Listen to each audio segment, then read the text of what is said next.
Bonjour à tous et à toutes, j'espère que vous allez bien. Aujourd'hui, je veux vous parler de la facilité à laquelle nous permettons de juger la vie d'autrui et de dénigrer la façon dont une autre personne mène sa vie, sans savoir si finalement elle a raison, sans savoir si on en a quelque chose à faire, si c'est aussi bien que nous, si c'est moins bien que nous. Non, on part déjà du postulat que la personne vit moins bien sa vie que nous, ou alors qu'elle a faux sur la façon dont elle fait les choses. Comment je m'en suis rendu compte? C'est il y a quelques jours, j'étais avec un ami et je critiquais sa façon de vivre. Je critiquais pas sa façon de vivre parce que ça reste un ami et sa façon de vivre est totalement normale. Mais je critiquais, j'étais en mode, bah, franchement, en y réfléchissant, c'est pas fou ce que tu fais. Et je me suis dit, mais qui suis-je, moi, pour juger quelqu'un qui, finalement, veut juste passer toute sa vie en terrasse au soleil et jouer au foot l'après-midi? Bah, c'est pas parce que c'est pas la façon dont moi je vis ma vie que c'est mauvais. Et je suis pas là pour parler de la bonne façon dont on doit vivre sa vie, parce que j'en ai aucune idée. Mais ce dont j'ai envie de parler, c'est la facilité à laquelle on juge et on dénigre la façon dont les autres vivent. Et je pense savoir pourquoi est-ce que c'est le cas, et je tiens à l'exprimer pour ensuite pouvoir expliquer en quoi c'est une mauvaise chose. Pourquoi est-ce que c'est logique qu'on pense comme ça, et pourquoi cette logique n'est pas forcément positive pour nous. Alors, le premier point très important qui explique pourquoi est-ce qu'on pense ça, c'est qu'on a tendance à ranger les choses dans des cases. J'ai d'ailleurs fait une vidéo dessus. En gros, quand tu vois quelqu'un qui joue au foot l'après-midi, quand toi t'es en voiture et que t'es au taf, la première chose que tu te dis c'est un chômeur. La deuxième chose que tu te dis c'est un chômeur, il doit pas avoir de boulot, sa vie doit être misérable. Bah non, en fait, t'en sais strictement rien. T'en sais strictement rien si sa vie est misérable. Mais parce qu'on n'a pas le temps ni l'envie de s'intéresser à toutes les choses qu'on rencontre, à toutes les vies, on n'a pas, j'ai pas envie d'apprendre la vie de tout le monde, je m'en fiche. Et ben on va optimiser ça en rangeant dans des cases. Et qu'en rangeant des cases, on met en gros, si tu as, on va avoir des points, nous, de jugement, par exemple l'argent, le bonheur, la famille, le temps libre, etc. Il y a des gens qui vont dire, bah moi je vois ça sous le prisme du temps libre, sous la case du temps libre. Si dans ta vie tu as beaucoup de temps libre, ta vie est bien. Si tu n'as pas beaucoup de temps libre, ta vie est moins bien. Il y en a d'autres qui vont voir ça sous le côté famille et argent, en mode bah si tu as beaucoup d'argent et pas beaucoup de famille, ta vie est moyenne. Si tu as beaucoup d'argent et beaucoup de famille, bah c'est super, tu as la meilleure vie. Donc, on essaye toujours d'optimiser ça pour faciliter un peu notre réflexion et pouvoir juger rapidement des situations sur lesquelles on a envie de s'interroger, sans devoir non plus trop rentrer dans les détails. Donc c'est un peu une facilité intellectuelle qu'on fait, et qui est tout à fait logique, hein, mais qui, lorsque ça concerne la vie entière de quelqu'un, c'est un peu bête, c'est pas assez efficace, c'est pas assez pointu, ça ne permet pas de juger dans la globalité.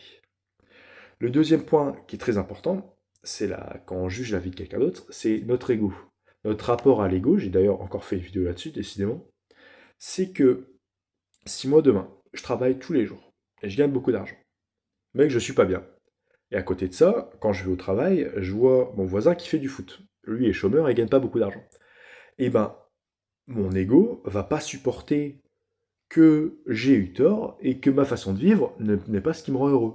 Peut-être que ma façon de vivre, c'est d'avoir 50 gosses et pas d'avoir 50 heures semaine au boulot. Alors que, bah, actuellement, j'ai 50 heures semaine au boulot et j'ai zéro gosse. Donc c'est tout ce côté où, finalement, on va se croire supérieur aux autres, on va croire que notre façon de vivre est supérieure aux autres, et parce qu'on croit que, pour un peu justifier notre supériorité que l'on pense dans notre manière de vivre, on va dénigrer celle de l'autre. Par exemple, moi, je sais pas ce qui fait que ma vie est meilleure que le mec qui boit des verres en terrasse et qui joue au foot toute la journée. Alors mon ego va prendre le dessus, et ma mauvaise foi, du coup, qui est associée à mon ego, va prendre le dessus, et je vais trouver 50 000 défauts. Je vais trouver 50 000 moyens de dénigrer la vie qu'il mène, et c'est pas non plus le but, c'est pas du tout efficace. Et ben voilà, c'est une autre raison pour laquelle on est si prompt à dénigrer la vie d'autrui, tout simplement. Et le dernier point, qui est en corrélation avec le côté, le lien, notre rapport à l'ego, c'est qu'on a peur d'être le dindon de la farce. Moi, il n'y a rien qui me fait plus péter un câble que me rendre compte que finalement, dans une blague ou dans une discussion ou dans un rapport sociétal, c'est moi qui me suis fait douiller. Si moi demain je travaille pas, actuellement je travaille pas dans une entreprise privée, etc. Si demain je travaille dans une entreprise privée, que je me défonce et que je travaille 50 heures par semaine dans l'espoir d'avoir un gros salaire, que mon salaire augmente de 2% et que le salaire de mon patron, un jour je tombe dessus et je vois qu'il a fait plus 20%. Et ben, le fait qu'il ait fait plus 20% me met beaucoup plus mal que le fait d'avoir gagné que 2%. En fait, travailler dur, travailler dur et ne pas gagner beaucoup. C'est mieux que travailler dur, ne pas gagner beaucoup, et que son patron ait gagné 2 fois plus au travers de notre boulot. Parce que bien sûr, quand je dis ça, je pars du principe qu'il a gagné son augmentation grâce à mon boulot, parce qu'il a su faire plus travailler. Et ben c'est une douille. Et donc, on a toujours peur, non pas d'être le plus nul, mais que les autres aient compris un truc qu'on n'a pas compris, et finalement on soit le dindon de la farce. Pas qu'on, si jamais demain on est tous d'accord pour dire que l'argent c'est plus important dans la vie, et que tu gagnes pas beaucoup d'argent, t'as perdu la course, pas grave. Si demain tu penses que l'argent est plus important dans la vie, et que tu te rends compte que l'argent n'est pas du tout important dans la vie, qu'on s'en fiche, et que c'est plus la famille, et ben t'es dindon de la farce, parce que t'as pas joué à la même course que les autres, t'étais pas dans la même catégorie. Et ben ça fait beaucoup plus mal à l'ego, et du coup, pour un peu protéger cet ego, on a plusieurs possibilités. On a le côté, parce que forcément, si on pense que notre vie est meilleure et qu'on a tout réussi, il y a toujours un moment où tu vas être en route pour aller au boulot et que tu vas voir un mec qui boit une 1664 dehors et tu vas te dire, franchement, j'ai envie de boire une 1664, j'ai envie de m'installer, d'aller pas aller au boulot et de boire une 1664. Et tu vas te dire, ça fait mal, tu vois. Donc pour protéger son ego, il y a plusieurs possibilités. Ça va être de mettre les œillères, c'est-à-dire, hop, tu vois, tu te concentres. En gros, quand tu vois quelqu'un, tu vois pas, qui est en train de kiffer sa vie, en train de faire du foot, tu vois qu'il n'a pas les dernières chaussures à la mode. C'est un peu une façon de mettre des œillères ou de déformer la réalité. Je pense que c'est lâche, et je pense que c'est une fuite en avant. En gros, ça sert juste à creuser son propre ego, et ça ne nous apporte rien. Ça fait juste nous enlever de la vision, donc c'est pas bon, il faut avoir une bonne vision. Le deuxième risque de ça, c'est-à-dire dénigrer la vie d'autrui parce qu'on veut protéger notre ego et parce qu'on range les gens dans des cases, et un jour on se rend compte que le SDF qui bosse à C64, il a l'air de se régaler plus que nous qui allons au boulot, ah bah là notre ego il prend un gros coup et notre ego il disparaît. Or, quand on a passé sa vie à dénigrer la vie des autres, c'est des termes très durs, dans les faits j'ai jamais dénigré la vie de quelqu'un, je m'en fiche, mais quand notre ego a toujours pris le dessus sur nous et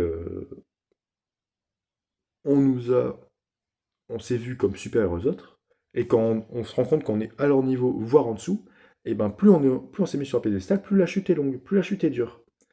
Et c'est ce côté-là où, finalement, je pense que la vie, pour conclure, je vais essayer d'expliquer pourquoi et comment un peu retourner cette façon de penser, pour la rendre intelligente et pour la rendre adaptable à notre ego, pour nous faire plaisir. Parce que c'est ça, on marche tous à l'ego, on marche tous à l'ego, on marche tous au fait de se faire plaisir. Je pense que notre vie personnelle est une montagne. Tu la gravis comme tu veux. Si tu as envie de t'arrêter en plein milieu pour admirer le paysage, tu peux. Si tu décides, tu regardes la montagne, tu décides de faire demi-tour et d'aller pêcher dans la rivière qui passe à côté, tu peux pêcher, il n'y a aucun problème.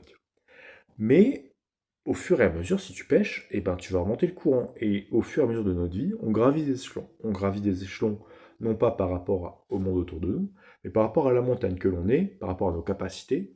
On apprend avec l'expérience à faire des choses plus intelligentes. On apprend avec l'expérience à avoir une meilleure réflexion sur la vie, à un peu se développer. En se développant, on gravit cette montagne qu'est la vie. Or, si jamais on compare, si jamais notre vie et notre montagne à gravir, on la met à côté de la vie d'un autre et de sa montagne à gravir, et ben ça crée tout un complexe de montagne, tout un chemin de montagne. Ça crée la Savoie. Et même si j'aime beaucoup la Savoie, c'est pas fou. C'est pas fou parce que la montagne ne nous concerne que nous. On ne peut pas voir la montagne des autres, et même nous, notre montagne, il n'y a pas de chemin qui trace le chemin. Alors, au travers de notre relation à autrui, plutôt que se servir des autres en les dénigrant et du coup en baissant le niveau 0 mètre, et du coup nous ça nous élève forcément parce qu'on se croit supérieur et on reste au même niveau, ou alors on augmente un peu, et ben c'est pas le bon chemin parce qu'on va pas augmenter beaucoup. Je pense que les autres, ce côté égo, ce sont des crevasses qui n'attendent que de nous engloutir et de nous faire redescendre tout en bas de la montagne, ou alors se rendre compte qu'on est arrivé dans un cul-de-sac. Je pense que notre rapport aux autres et notre rapport à la vie des autres doivent être des chemins, comme sur Dark Souls, je ne sais pas si vous connaissez. Tu peux lire, tu peux voir un peu les derniers instants de la vie d'autres joueurs en ligne, et tu peux voir quelles heures ils ont faites, quels conseils ils donnent, etc. Et c'est très intéressant. Et c'est pas, j'ai déjà fait une vidéo très vieille là-dessus, le but c'est pas de suivre la meilleure vie de quelqu'un, de suivre la vie de son père parce que il a sûrement vécu la meilleure vie pour lui, mais la meilleure vie pour lui n'est peut-être pas la meilleure vie pour toi. Mais c'est un chemin.